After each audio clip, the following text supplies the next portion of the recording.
излезе на виделина поврзаноста на Филипче и Заев со бизнисот со марихуана.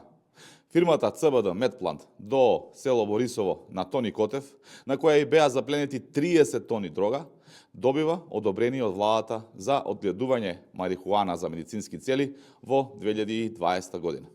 Во тој период Филипче е министер за здравство и тој лично ги одобрува лиценците за одгледување на марихуана, што значи дека не само што се знае и соработувал со Тони Котев, туку и му помогнал да го почне и работи овој бизнис.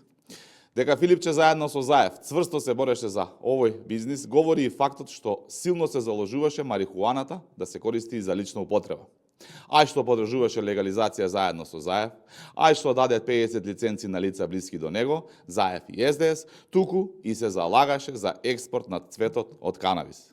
Затоа ли во 2023 година власта на СДС го промени правилникот за одгледување на канабис, за да може да им врви бизнисот и на Заев и Филипче.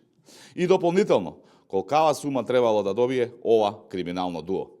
Затоа, потребно е јавното обвинителство да ја истражи поврзаноста на Заев и Филипче со дрогата.